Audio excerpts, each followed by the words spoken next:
Hello, everyone. I'm Jim Garrison. I want to welcome you to this session of Humanity Rising as we delve into the Jungian notion of synchronicity.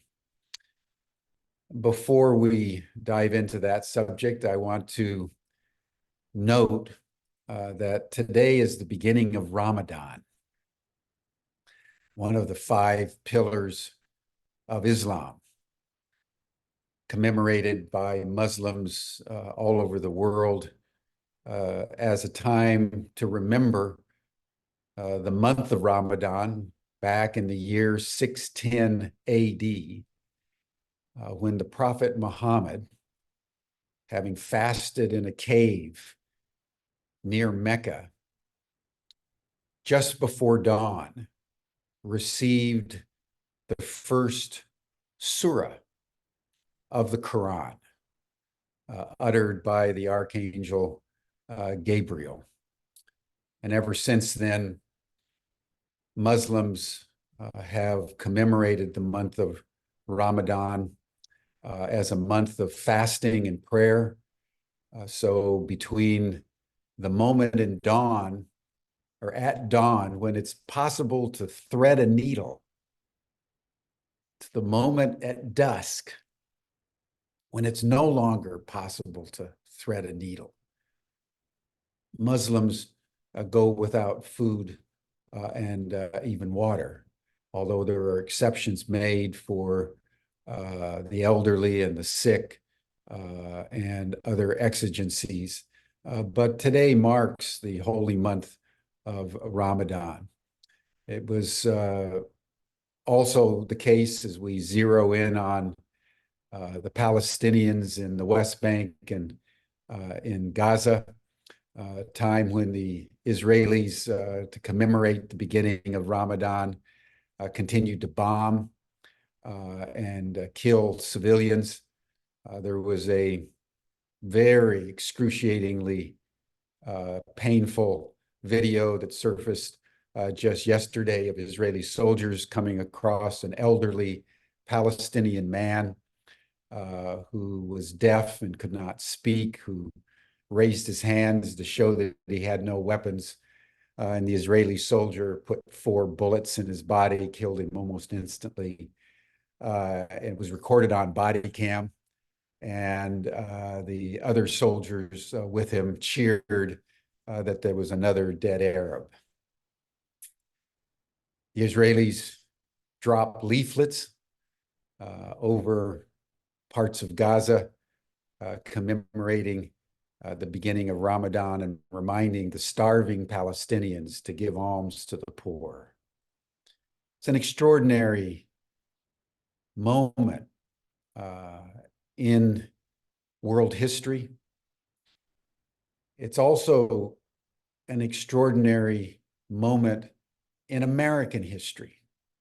And within this context, I want to make some observations about the theatrics of Joe Biden during his State of the Union address last week that I think we all need to bear in mind as we begin the consecration of this holy month.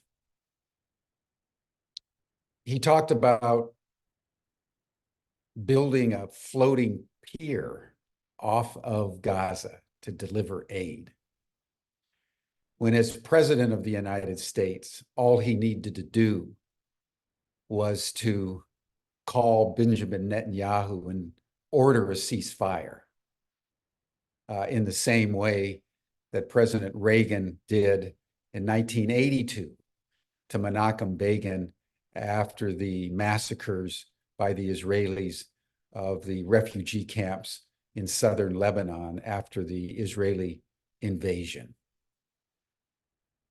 Not only did President Biden not even mention a ceasefire or exert any pressure on Israel to open up the entry points in Rafah and along the Egyptian border, where over 2,000 humanitarian trucks are waiting to get in. He orders a floating pier that will take weeks to build after airdropping a few supplies from airplanes. One of the humanitarian parachutes did not open, and 5 Palestinians were killed. And this gives you a sense of the absurdity of Western and particularly American responses to what all of us, even President Biden, acknowledge as a humanitarian catastrophe at a very minimum.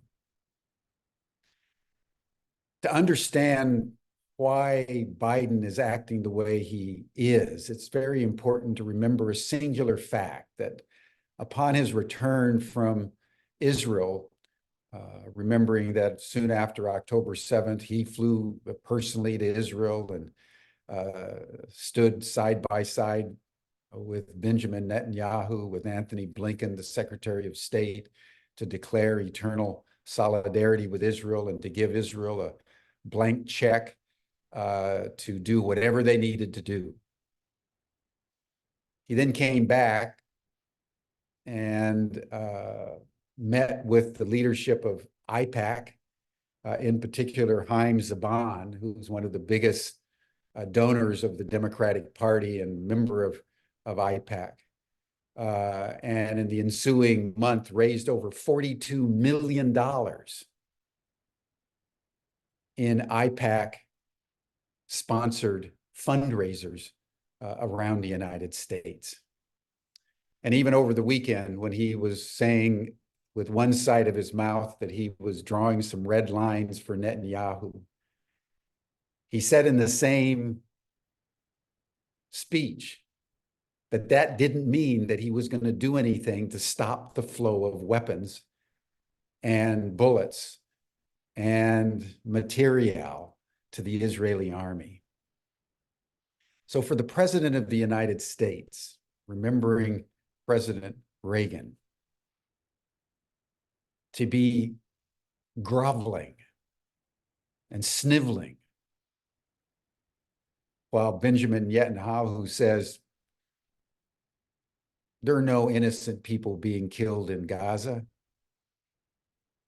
we're going to continue doing exactly what we're doing, completely marginalizing the United States. And the President of the United States is an extraordinary situation to contemplate. That the greatest power on earth is not capable, even a little bit, to stop what everyone knows is genocide. And I know many of you have become uncomfortable by the fact that I continue to open these sessions referencing Gaza, even though, of course, we've talked about, the UAP situation and the Ukrainian situation, and will continue to do so. But it is essential, in my view, and I say this with deep compassion to the discomfort that my words cause many of you.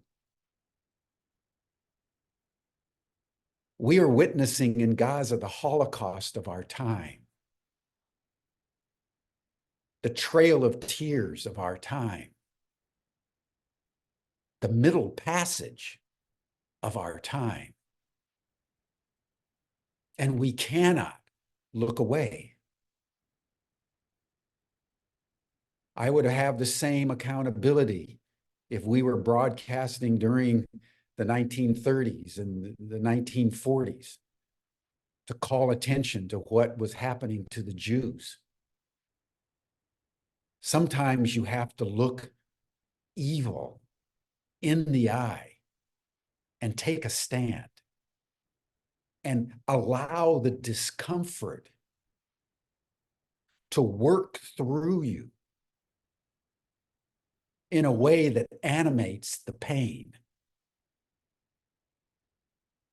that catalyzes the empathy that emerges from all compassion to those that are suffering. We cannot be, to recall the parable of the Good Samaritan, we cannot be the Levites that simply walk along the side of the road and ignore the fallen, injured Palestinian. We must be Good Samaritans. We must stop. We must provide succor. And if we can't do anything observable, we can protest. We can take a stand. Because it's in the capacity of all of us to take a stand in a situation like this that is the mark, actually, of our humanity. Remember, Jesus was called the suffering servant, a man acquainted with grief, who learned obedience through what he suffered, who reached out to the poor and the ill and the destitute and the hungry. If we cannot do that with Gaza, if we cannot do that in the face of genocide, then what's the point? What does any of the spiritualities that we espouse mean? So let us, as Ramadan begins, which will last over the next 30 days, let us consider what it's going to mean for the Palestinians already starving to keep the integrity of Ramadan.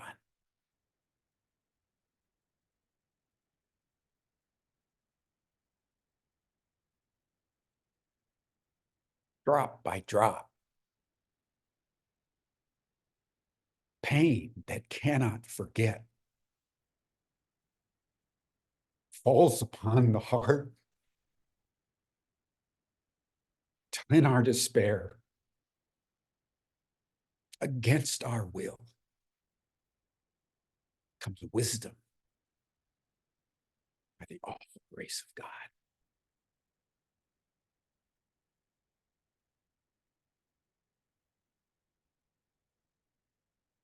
Thank you, everyone.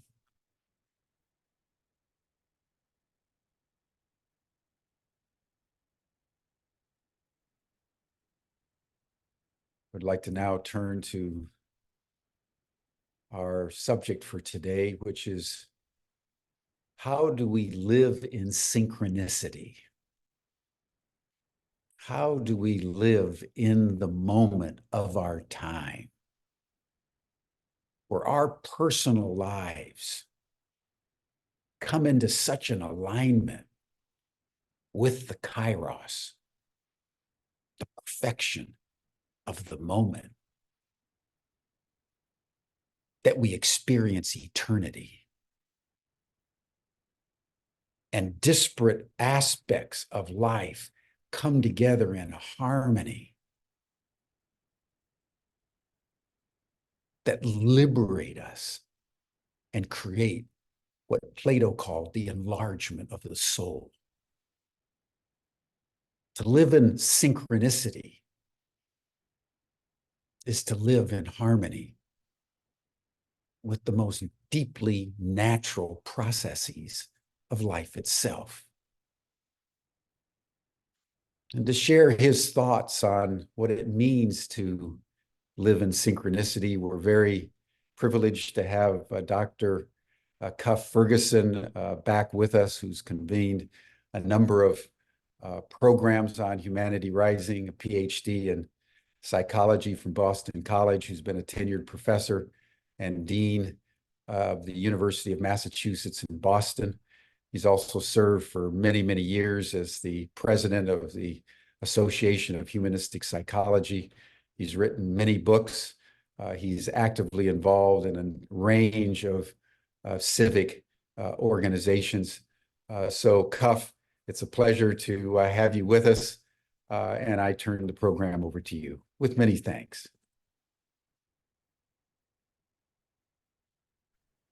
Well, I'm sitting here, thank you, Jim. I'm sitting here trying to take in all of what you said. And what I find myself thinking about is why I decided to focus on the issue of synchronicity. And where I go with that is that it is one of the ways of calling our attention to that connectedness.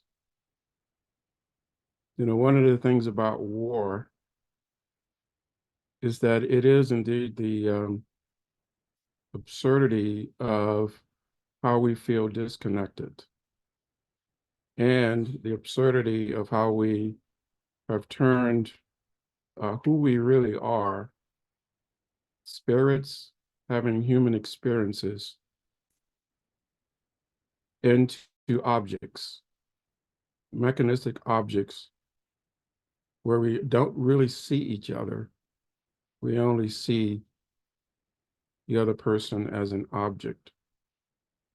And so we have commentaries that will go back and forth around this, where one side or the other would see itself as the good guy, and the other side sees itself, well, both sides see themselves as the good guys. But the ultimate form of that is that we have forgotten. It's the ultimate form of forgetfulness. So I just wanted to spend some time sharing some thoughts with people about this whole notion of synchronicity, simply to call our attention to who we really are. And so if you bear with me, I have some slides that I want to show to the community here as a way of just calling our attention to some of the dynamics that are at play, and what I hope will generate some deep thinking about that whole notion of how to live in synchronicity. So bear with me as we try to pull up the slide, and we'll sort of go from there.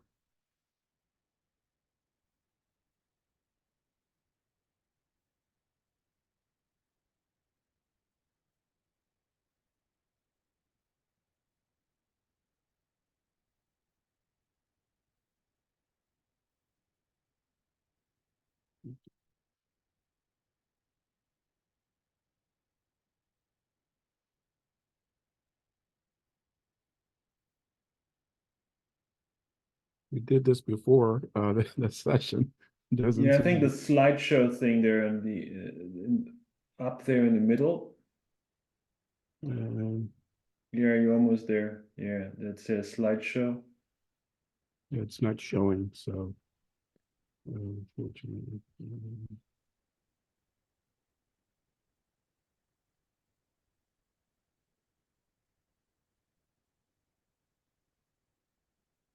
Well, we see slideshow. Oh, okay, I get it. There it is. And then play from the start. Exactly. Okay. Sorry about that. So I wanted to just share some thoughts about living in synchronicity, but I wanted to do it from the perspective of having and creating or entertaining the idea of a multidimensional perspective around all of this. So what I want to do is to suggest to you that what I'm going to be trying to pull from is some personal consciously expanding experiences that I've had, various findings that I've been involved with,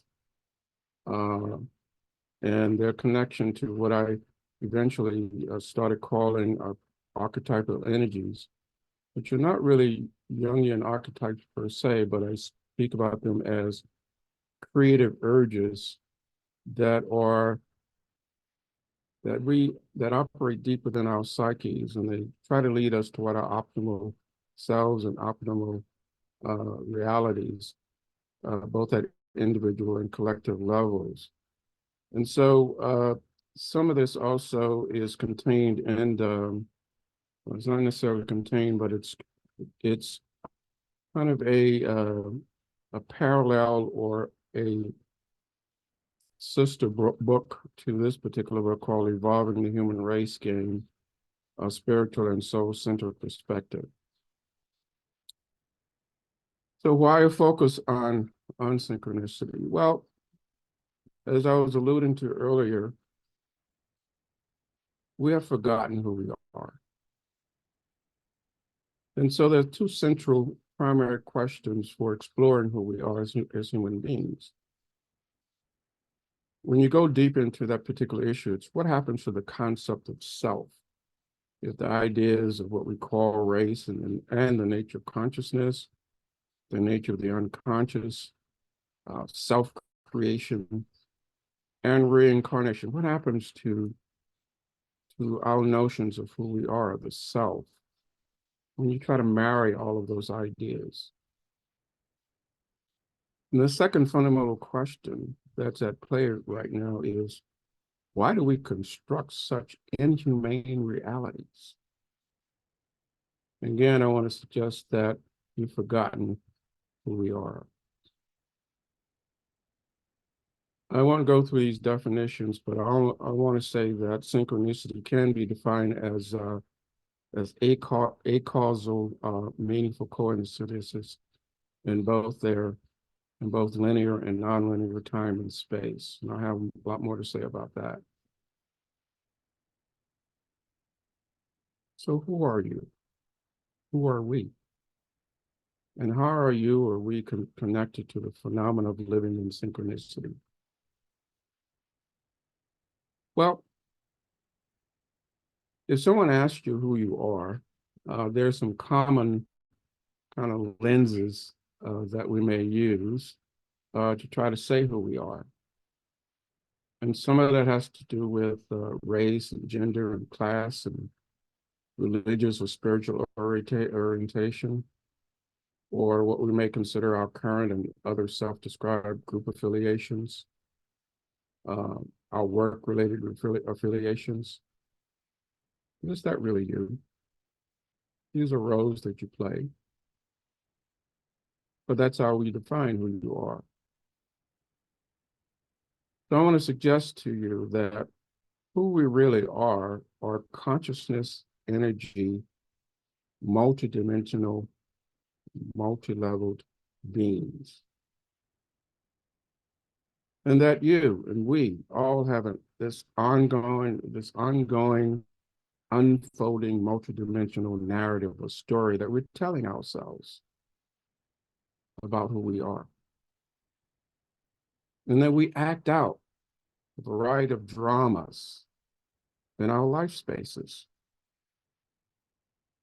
And the unfolding of our individual and collective dramas is in accord with our thoughts and emotions, some of which serve us and promote health and well-being, and some of which do not, like thoughts and emotions related to war. They don't serve our well-being. So when they do not, some form of intervention or corrective action may be or is required. And so we are in that kind of state of being at the moment. Some intervention or corrective action is required as we relate to ourselves, as we relate to the environment that we happen to find ourselves in, as we relate to Mother Earth. Corrective action is required.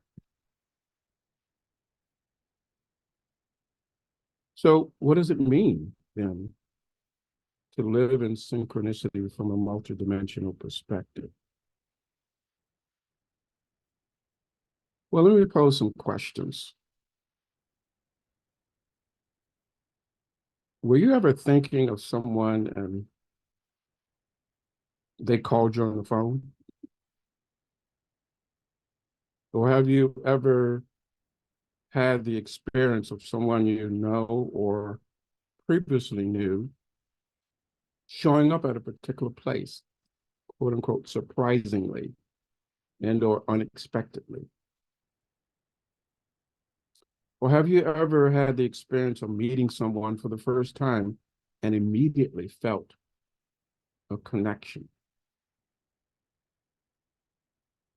Or have you ever had a thought or were reading something, for example, with the TV on the background and the person on the television said the words you were thinking or reading? Or were you ever in a meeting preparing yourself to say something and someone else said exactly what you were thinking and preparing yourself to say? Or have you ever made a choice to do something or not,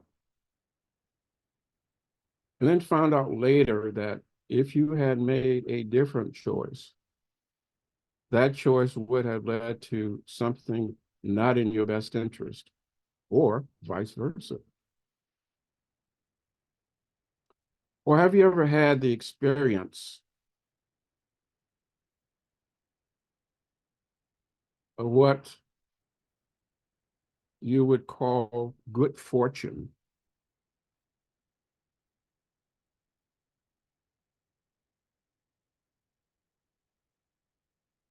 By being in the right place at the right time.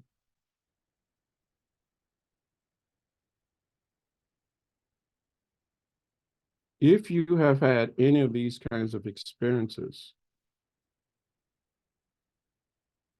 then you may have been living in synchronicity.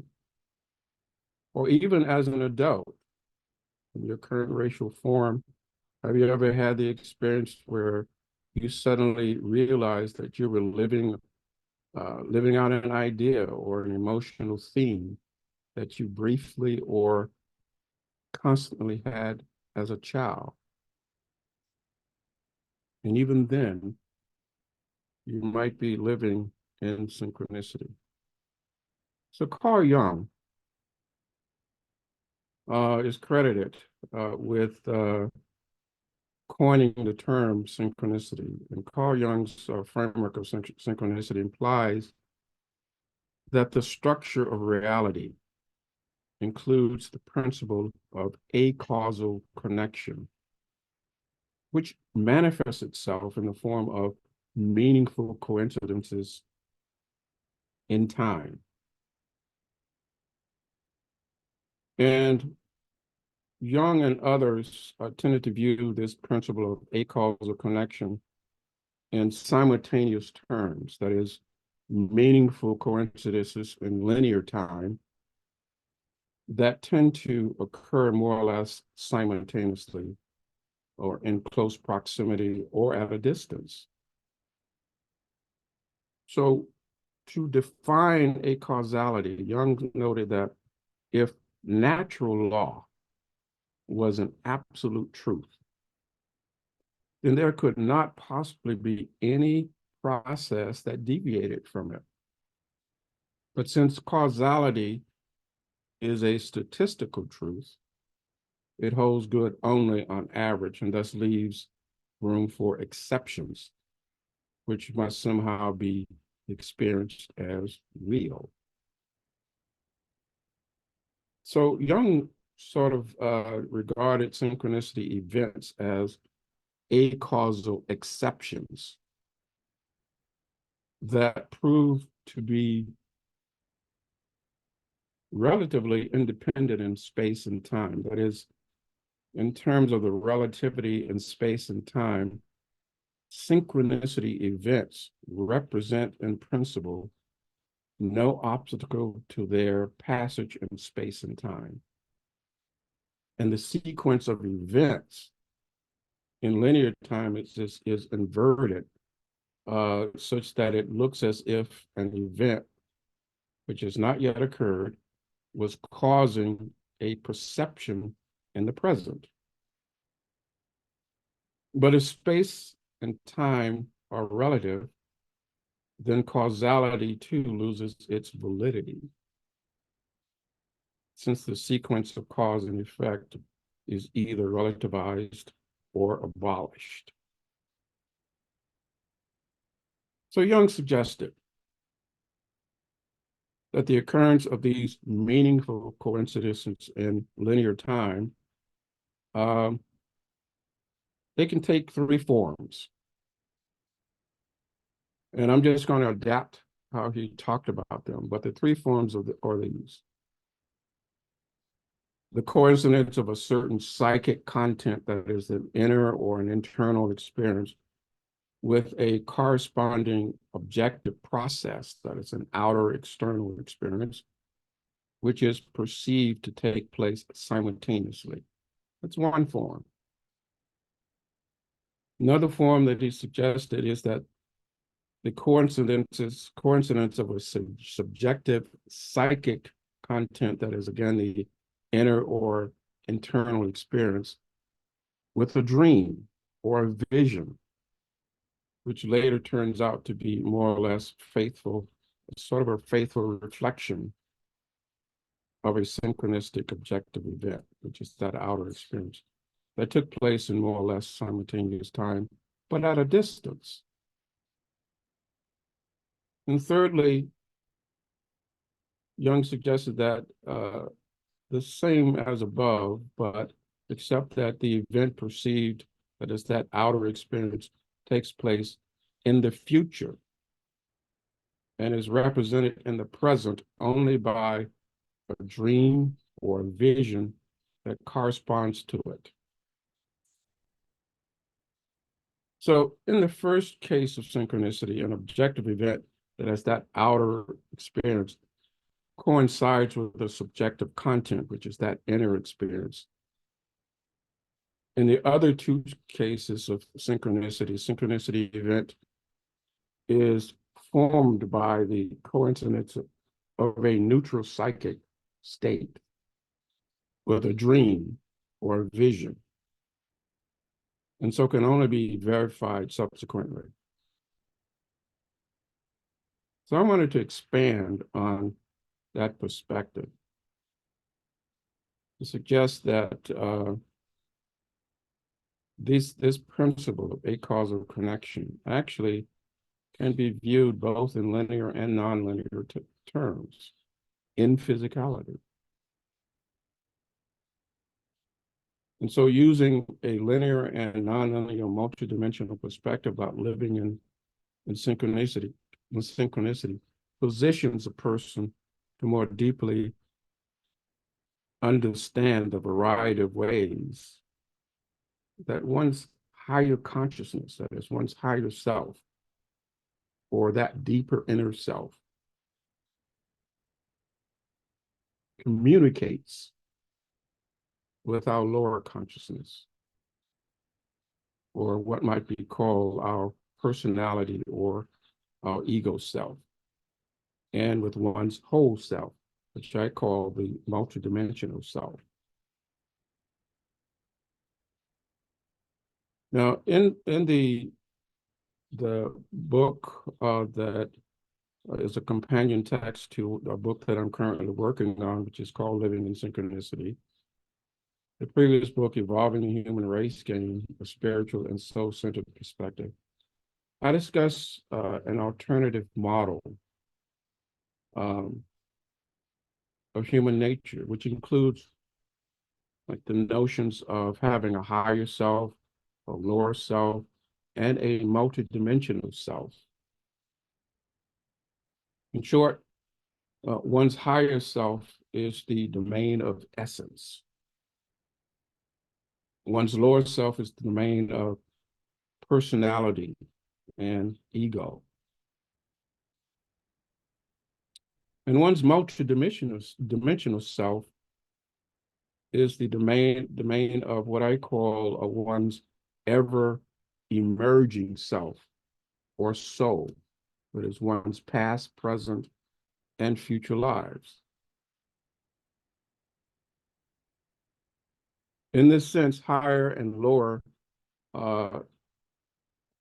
they don't refer to better or worse. It only means that they're vibrating at different frequencies.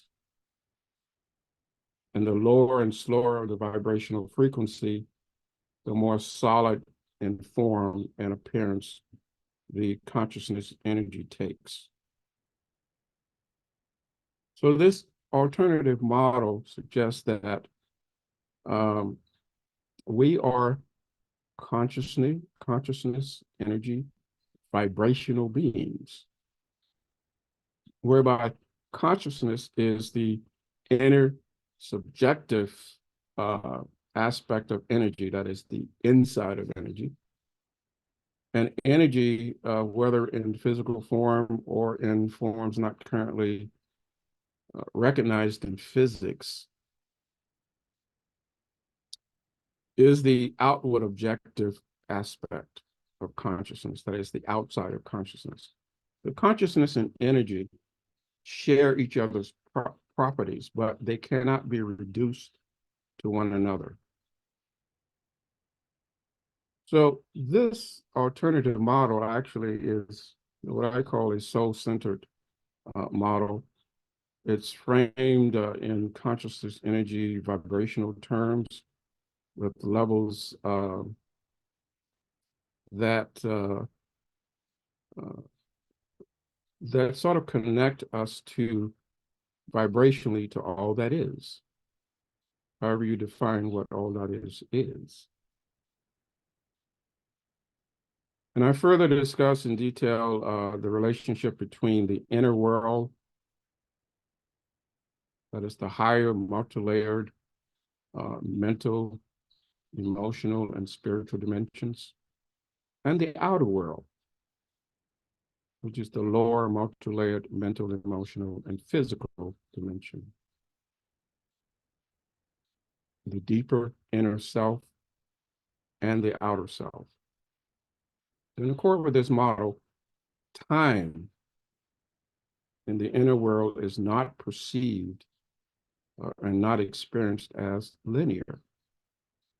Rather, at a soul level, the alternative model makes room for time being experienced as a circular sense of now, simultaneous time, whereby past, present, and future probable realities continue to unfold.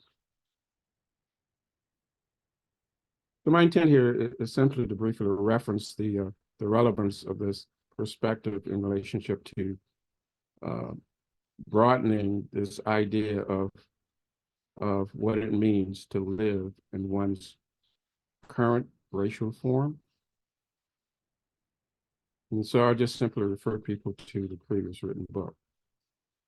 So in the above context, then, learning to live in synchronicity is can serve as a kind of a prequel phenomena for involving one's consciousness as it relates to what I have called the human race game.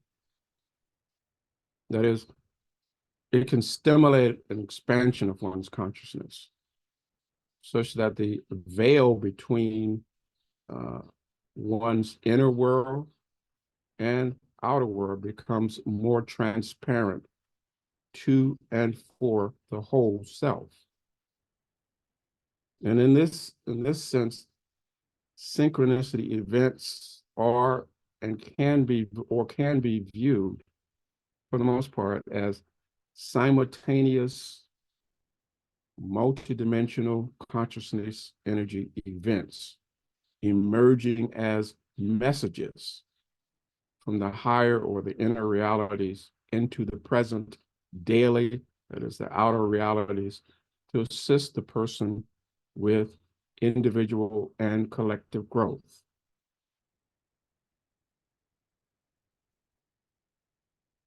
So let me move on. This is connected to some extent to a new paradigm that's been emerging for some time, whereby the old paradigm is you and the material world is somehow separate, and that which is that we can know this material world objectively, and that which can be known, we can control. The new paradigm suggests that you and the material world are in this energetic connections with one another. And this energy exchange that's at play between the material world and you.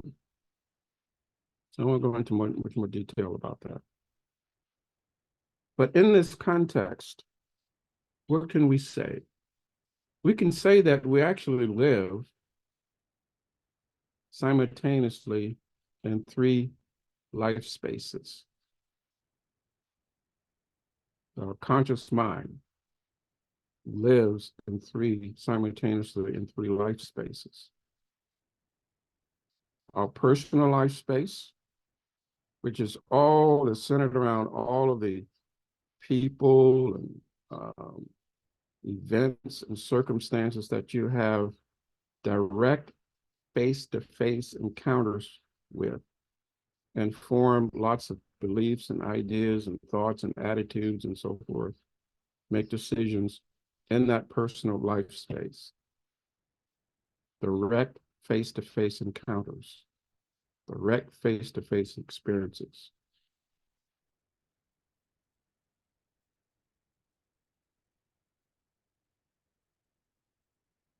Societal life space is actually an indirect experience. You do not necessarily have direct face-to-face encounters with societal life space experiences. But these may be people, maybe something you read about, heard about, saw on TV, whatever, but it comes to you in a secondhand way. And nevertheless, we do form lots of thoughts and feelings and perspectives around what we then call society. And again, global life space is similar, but it's on the global stage. So you heard Jim talk about Gaza. Now, you're not in Gaza right now. So Gaza is a part of your global life space. You don't have any direct face-to-face encounters with that. But there's very intense emotions, very intense thoughts about it, very intense feelings about this game, this deadly game that we call war. It is one of the most atrocious games that we've created as human beings, yet we continue to play it out of a non-recognition of who we are.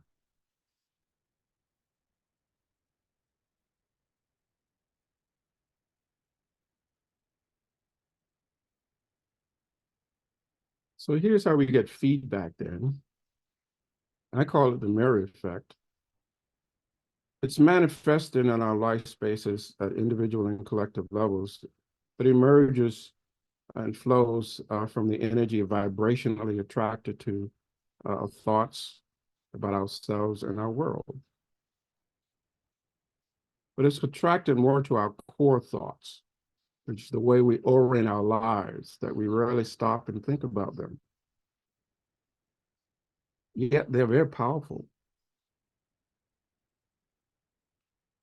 Our core thoughts often are transparent, causing a feeling about, well, and we usually just say, well, that's just the way it is, or that's just human nature.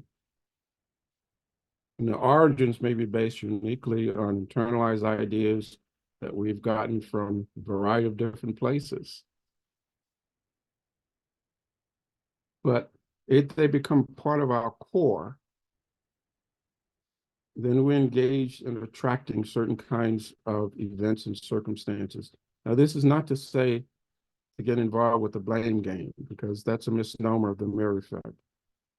It works to provide us with synchronistic feedback, individually and collectively, about our core thoughts and what's working and what's not working in the three life spaces where we simultaneously live.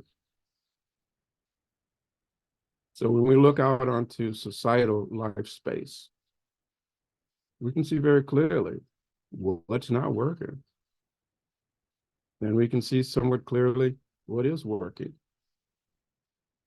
Similarly, on the global stage, that's the mirror that's being reflected back to us, is providing us with this synchronistic feedback.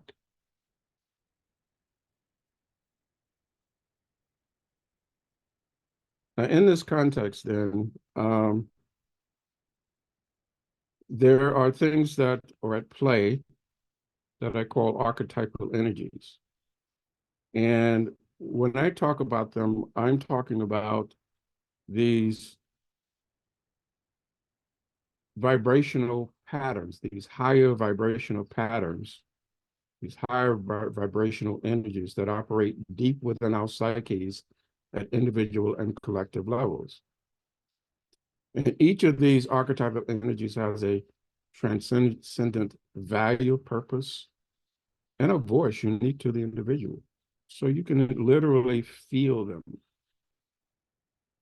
Sometimes they speak to us. We tend to experience them as creative urges that are trying to lead us toward our optimal selves and optimal realities. They vibrate at certain frequencies.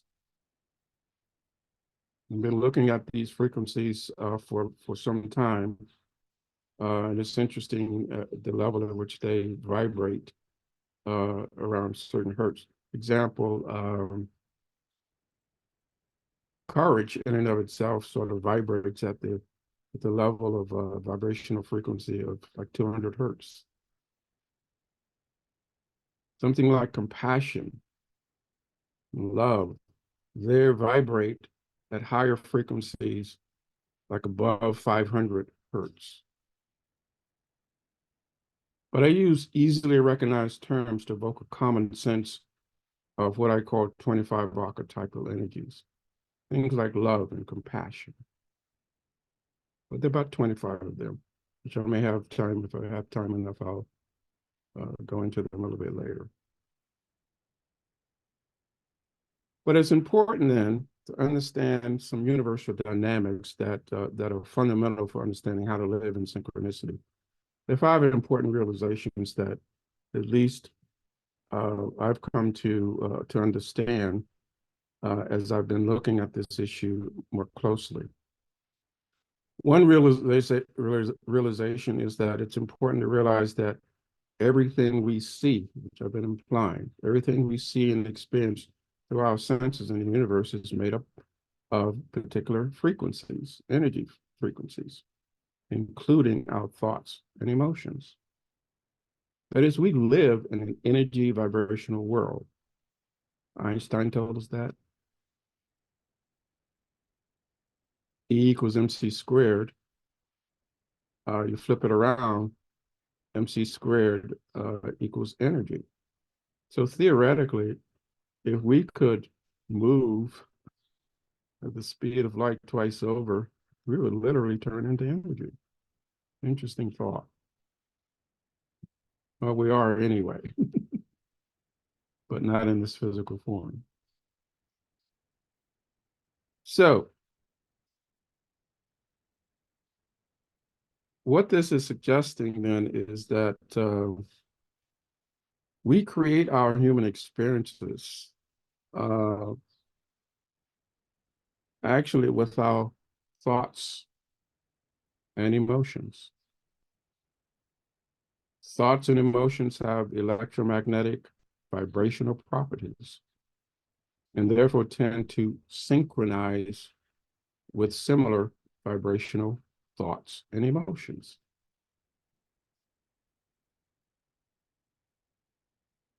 You wonder why then we have wars, power and control thoughts. Power and control thoughts. My group my group have the truth and yours doesn't. If that's a core thought, guess what happens? People feel insecure and start fighting with each other. I have the truth over here. You don't. And I'm going to make you believe the way I believe. I'm going to make you live the way I live. This is my land. It's not yours.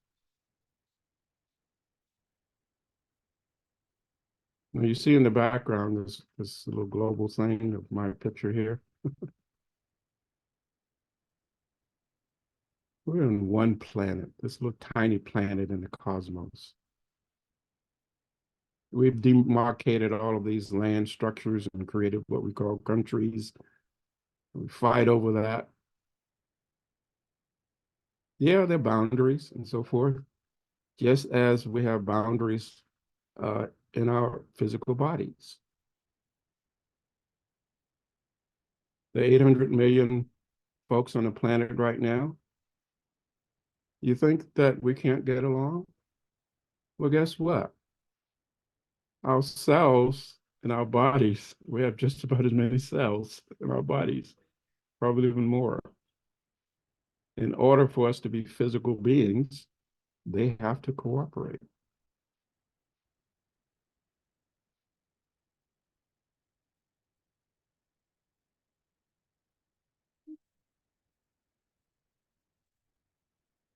So, in terms of vibrational frequencies, beliefs structure our realities, attracting and allowing particular people, events, and circumstances into our lives at individual and collective levels. And in this context, synchronicity events are attracted or allowed to emerge into our conscious experience in accord with our beliefs, those we are aware of and those we are not aware of or not yet aware of.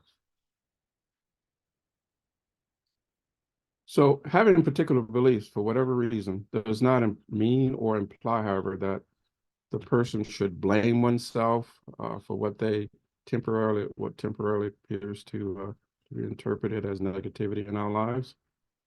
Rather, such a perspective and understanding allows us to see or to gain greater awareness about what's working and what's not working for our whole self. But beliefs can be self-limiting as they create a context for our ever-emerging self, influencing our individual and collective actions and human dramas. So as meaning makers, our beliefs can generate fear, non-acceptance, non-inclusion, lack of harmony, or they can generate love, acceptance, inclusion, and harmony.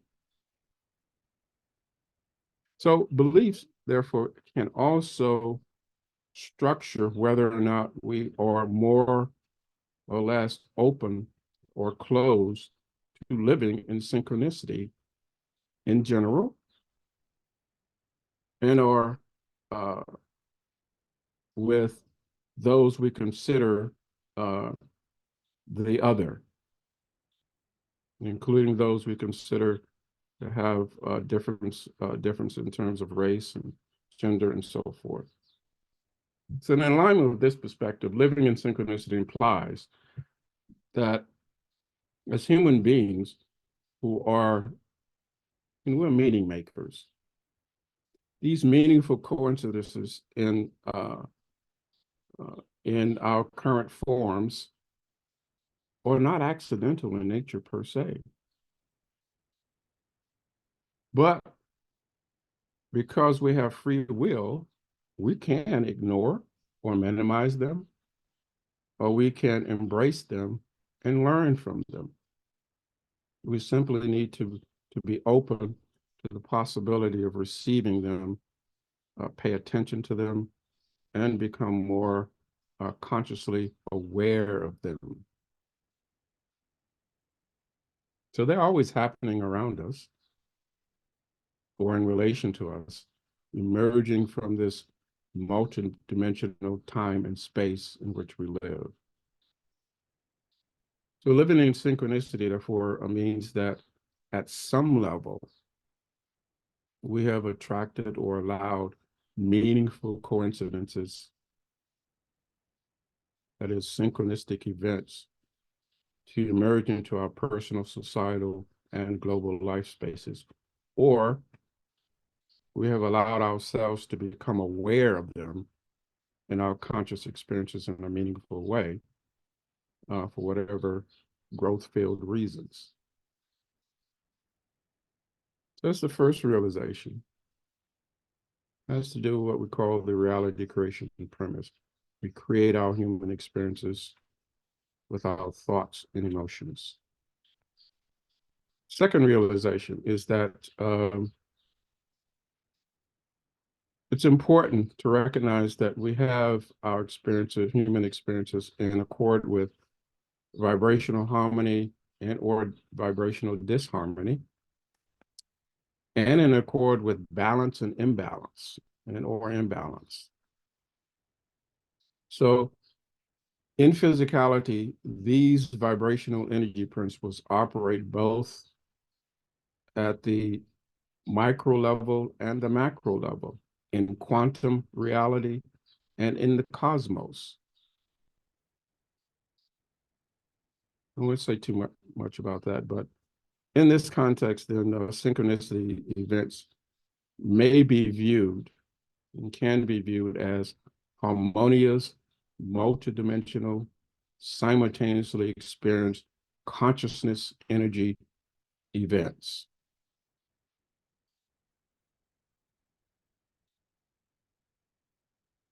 So I'm suggesting that the more open we become to living in synchronicity, the more we experience ourselves as being in harmonious and vibrational, interdependent, universal energy flow with all that is.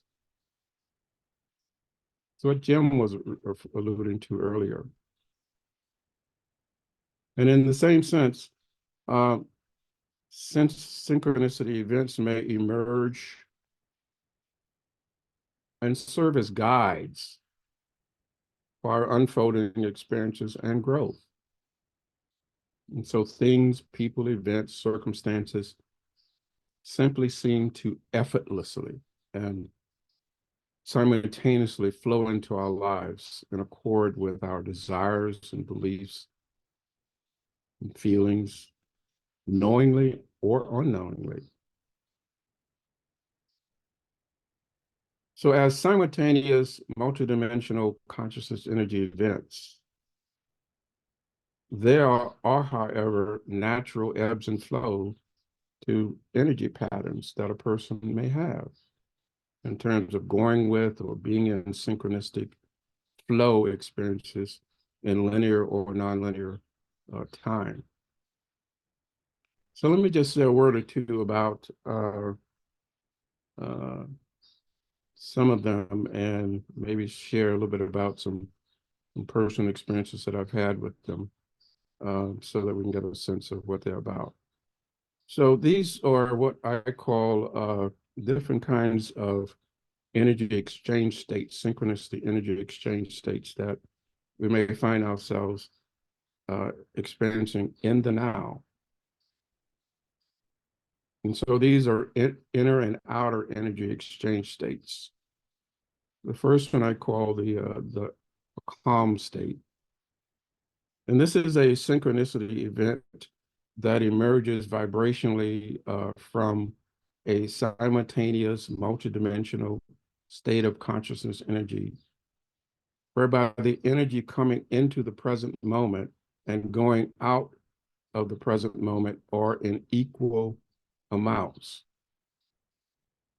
So for example, having a dream or a vision during meditation that subsequently get verified as happening more or less simultaneously at a distance.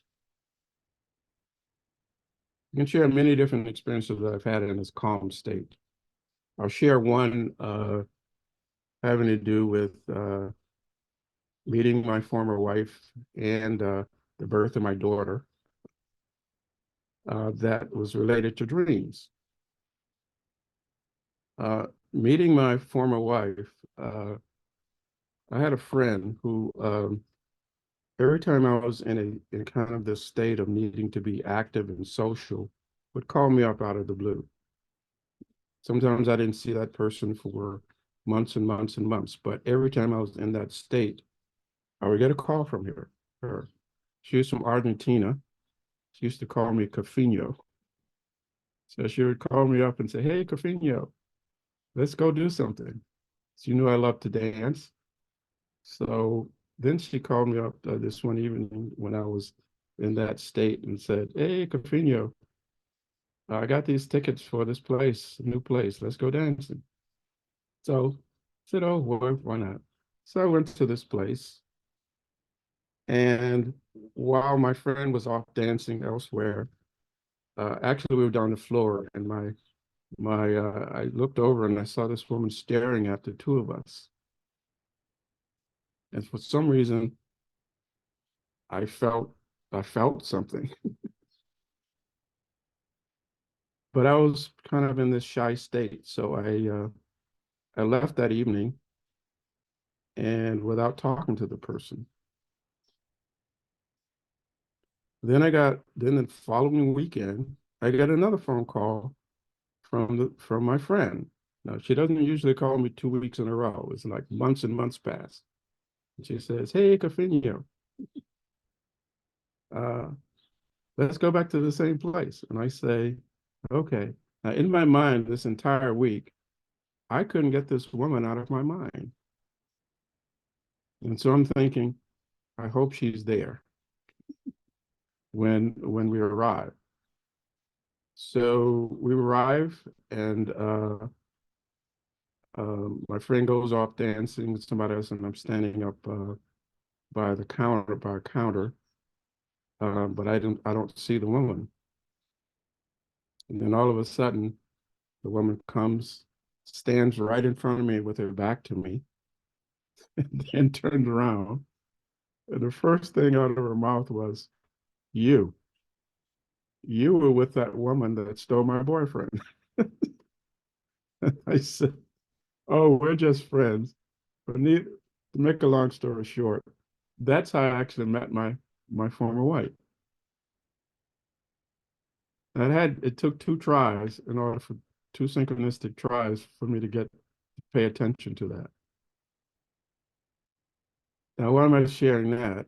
I'm sharing it because the two of us actually got together, that we figured out later on, to bring our daughter into being. And we realized that was our purpose. We also realized in short order, after about 3 years, that the way that we needed to connect was not so much in marriage, but through friendship. And in fact, we're very dear friends. And I'm dear friends with her husband, and we've co-created an extended family and so forth. But the reason I'm mentioning my daughter here is because that also happened in a calm synchronistic event experience through a dream. So we're trying to conceive, and wasn't happening. My former wife then had written a book, which I encouraged her to write, called "Naked is the Best Disguise." And she then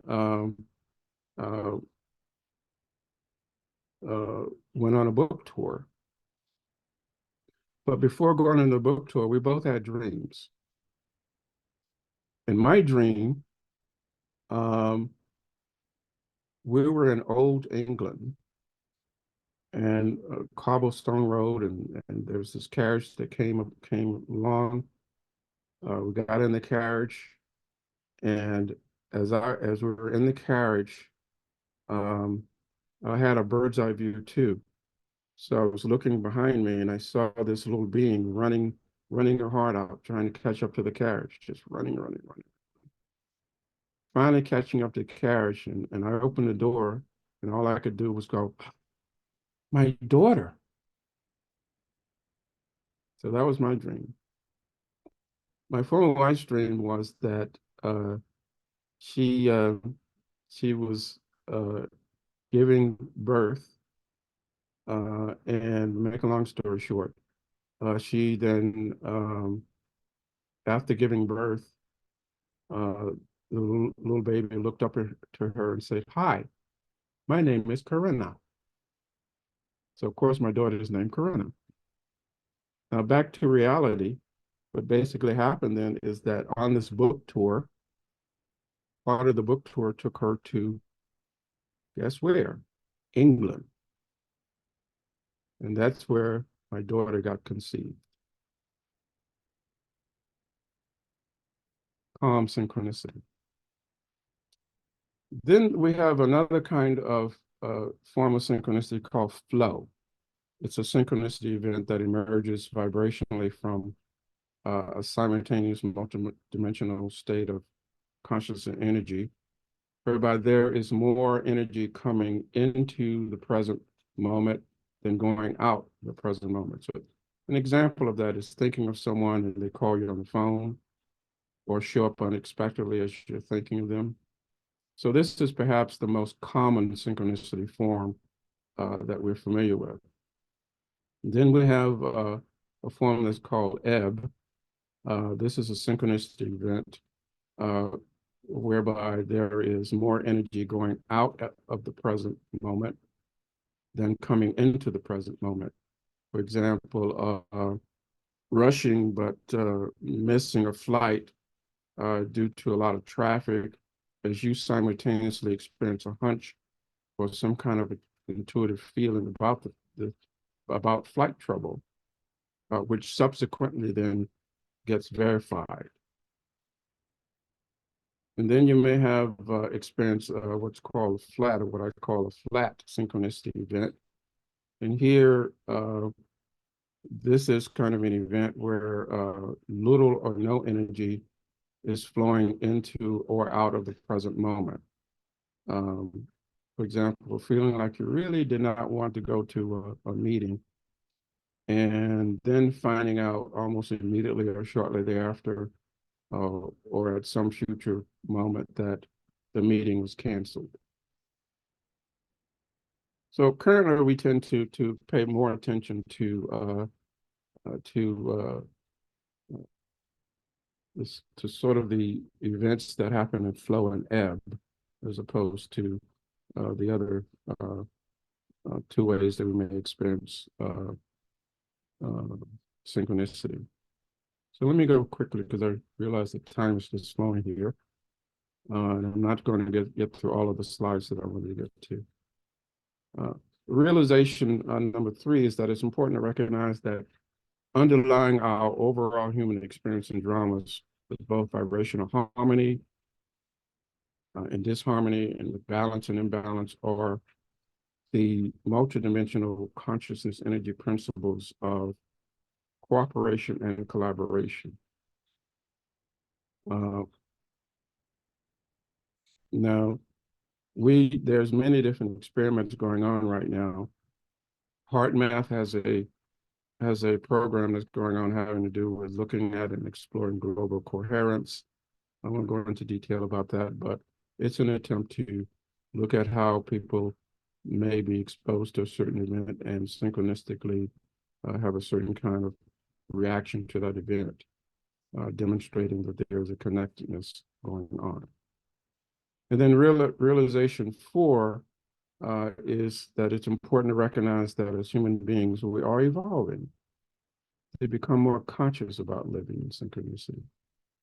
And that we're learning how to more consciously use and manifest our human experiences by focusing on the principle of harmony.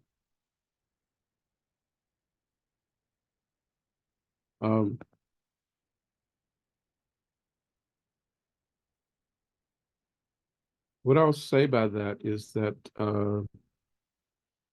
there are probably 4 different kinds of characteristics that may go along with empowered people who are living in synchronicity. One is they tend to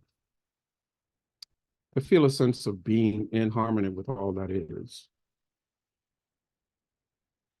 And secondly, they understand the nature of an essence of free will, which involves the right to say yes or no to people, events, or circumstances that do and do not serve their well-being and or the well-being of others.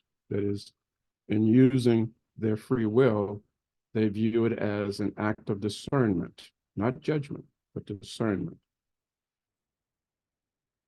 And 3, there's a characteristic that they understand that free will also involves the right of others to say yes and no to them. And they avoid diminishing themselves or viewing themselves as unworthy because of another's choices. They simply understand that their energies and those of others are not matching at that particular point in time for whatever reason. And they make that okay.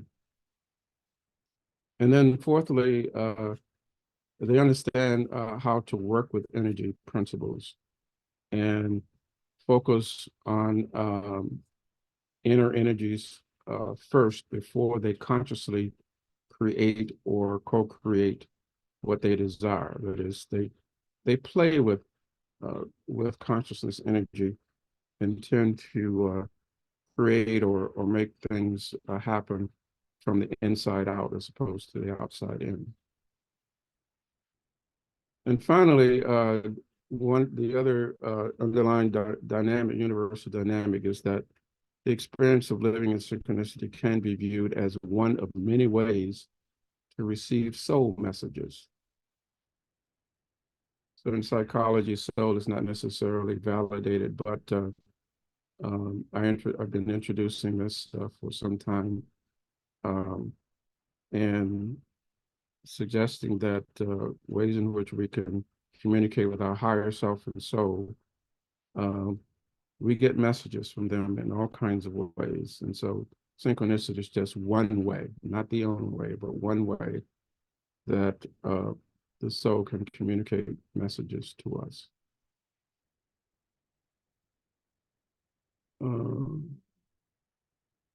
We got time here. I'm not going to go into that.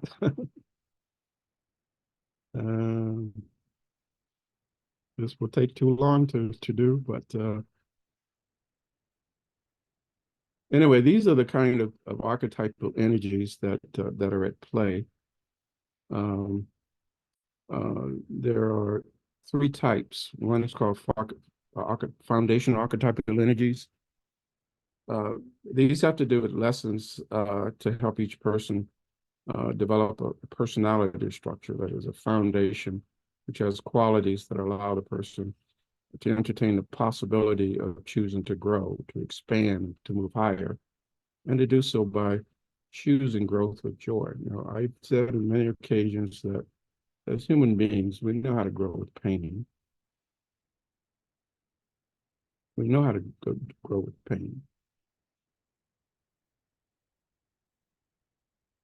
Unfortunately, the mirror effect of war is trying to teach us something about letting that go.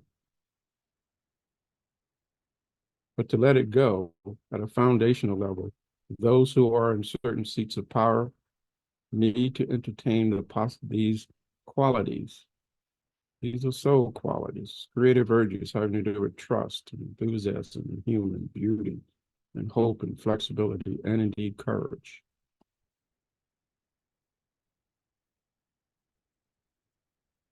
And then there are transformational archetypal energies. These are ones that deal with the heart, lessons that deal with the heart. And they have to do with the nature of blending and transformation and transcendence, transmutations of a person's energy as the person makes authentic contact with themselves and as people make authentic contact with one another. We talked a lot about love on this platform, acceptance, inclusion, and harmony. Love is not just an emotion, by the way, it's an action too. It's both an emotion as well as an action. And it's not necessarily a steady state, but it is an impermeable state. And then there's spiritually integrative archetypal energies that include understanding and truth and wisdom and patience and inspiration, abundance, compassion, peace, joy, clarity, vision, oneness, unity, and serenity. These kinds of vibrational energies help us to integrate all aspects of ourselves and become what might be called, or get in touch with what might be called the emerging self, to be our true selves and to act out all or most of these archetypal energies. Our leaders need to be in touch with these. Won't go into that because we have 3 domains of the self, the lower self, the truer self, higher self, and so forth. But I will say that the archetypal energies actually are connected to the higher self, which is the spiritual integrative self, and that's where they emerge from.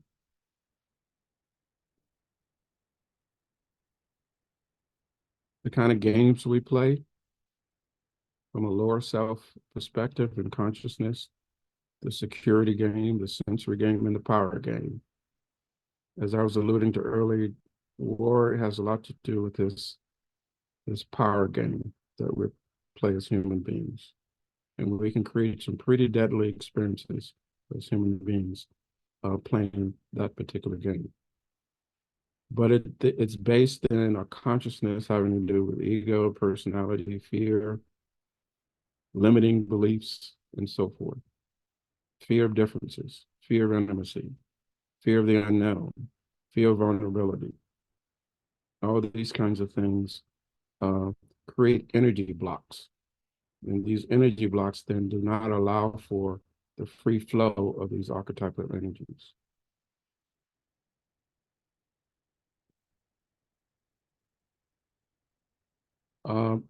What I will say is that when one learns to play with these things and do it in the sense of synchronicity, one can understand a little bit about these universal energy laws. And I'll just say a word or two about this, and then I'm just going to close because there's a lot more I can say about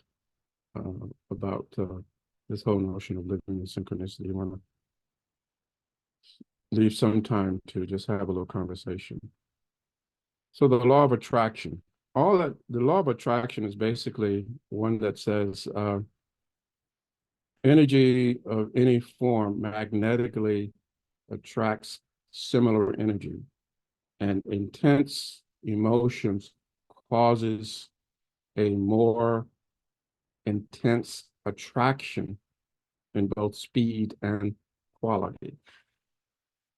The law of attraction. Law of polarity simply says that there always contained a duality or polarity. And this may be seen as positive and negative, or male, female, or good or bad, or higher quality, low quality. But this creates an unending array of choices within choices as you select your preferred polarity at each crossroad. And then there's the law of neutrality. The law of neutrality in energy terms simply says that perfectly matched polarities create a state of neutrality, providing a third choice outside of the two polarities of any energy. And we have the law of consequences. It simply, in principle, says that within physicality, energy moves through time and space, and energy always touches other energies, creating reactions and thus consequences. And this applies to energy within the time-space continuum. Now, outside of time and space, which we really have time to go into, the law of consequences is a little bit different. And then there's the law of intention. Here, intentional energy is condensed and magnified, and energy tends to move in all directions at once, but it can be focused and aimed with conscious intent. So intention influences energy going out, as well as the energy magnetically attracted back. Then we have the law of allowing. Oops. The law of allowing the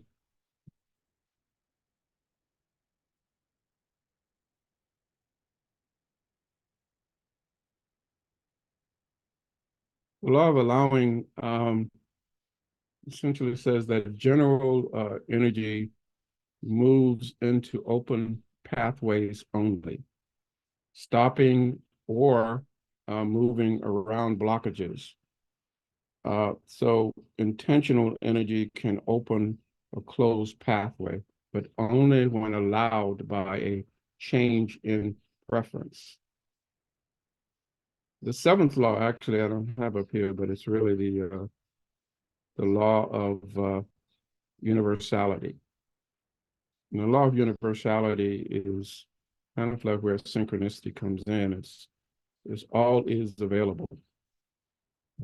All flows around you at every point. And but you can only experience what you prefer. So the universe reflects you and you reflect the universe.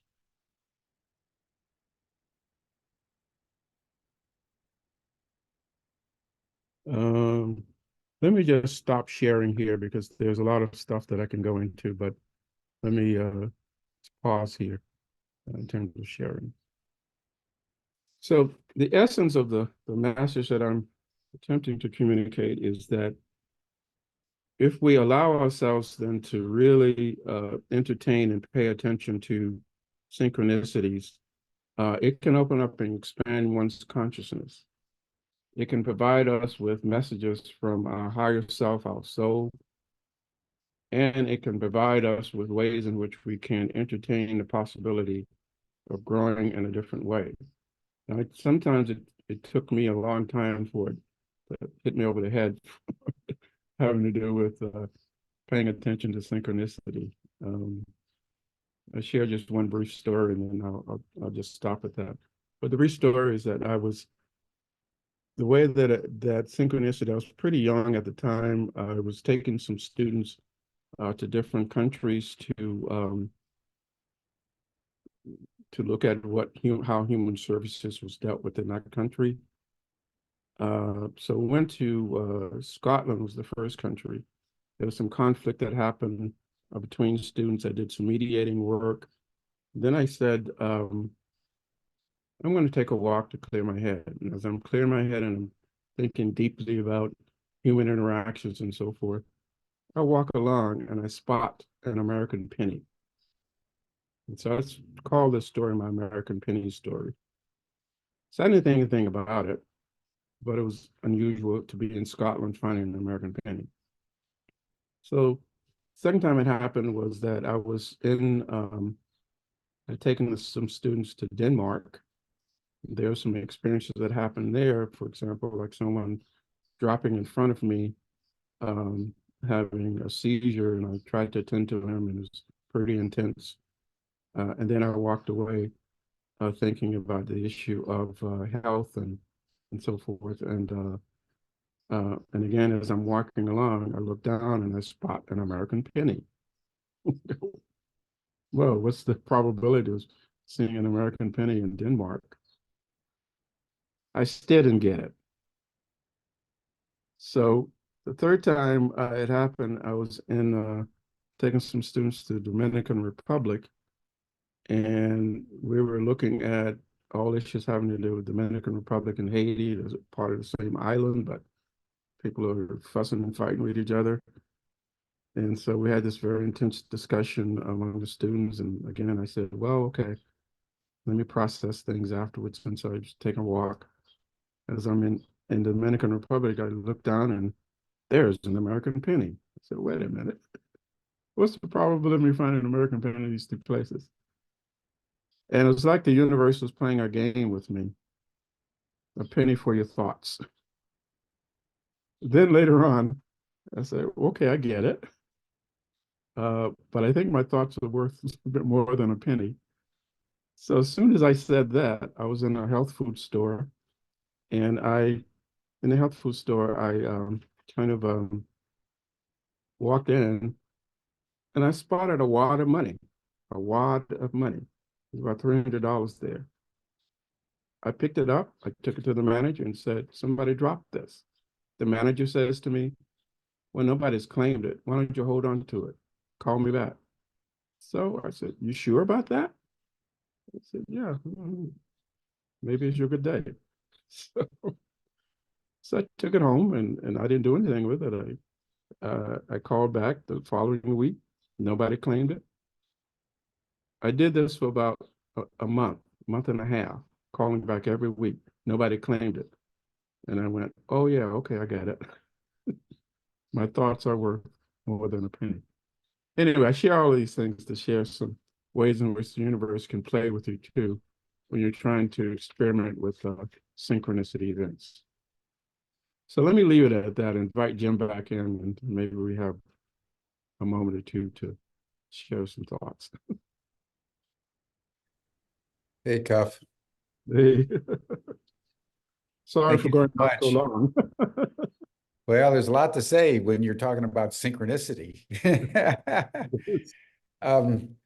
We're really pressed for time, but the one question that I wanted to ask you was, where does intention in your mind come into the synchronicity of things? Because that's also one of the deep teachings about synchronicity, is that they're often created by intention, that they're not just floating out there. They can actually be assembled through the purity and the directionality of one's intent. So just take a few minutes and talk about intent in the creation of synchronicity. Well, yeah, as I mentioned, intent for me is one of the universal energy laws. So it very much plays a role in synchronicity.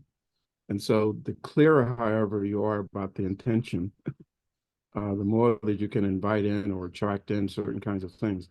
Now, the interesting thing about that, however, is that what may come to you may not necessarily be in the form that you expect. So you have to be open to the form that it comes back to you. So if you stay open, you can get the message. And it sometimes comes back in symbolic form, sometimes it's in concrete form. But if you're open, you can see it and experience it in a way that you see it as a gift. So that's how I look at intention. Thank you. And that brings us to time. So Cuff is going to join the after chat. So if any of you would like to join him in the after chat, you'll see the link in the chat box. You also received the link in your Zoom reminders for today. He has about another 30 minutes, so we can carry on the discussion then. But Cuff, this has been masterful on synchronicity. You really deeply understand Carl Jung and the psychology, the synchronicity of psychology and the psychology of synchronicity, you know, because Yes, it's all happening in the psyche. that's It's all right. And happening in the psyche. it is very deep, and that's why it takes so long to try to Yeah. unravel, because there are so many different aspects to it, and I'm just touching the surface, and that's why I decided to write a book. Yeah. Okay, my friend, thanks so much. Bring us to a Right. close for today, everyone. See you in the after chat. Then we'll see you tomorrow for another session with Cindy Bledsoe, who's going to talk about some of the spiritual implications of her work with numbers. Thanks, everyone. Thanks, Cuff. See you all Thank tomorrow. you.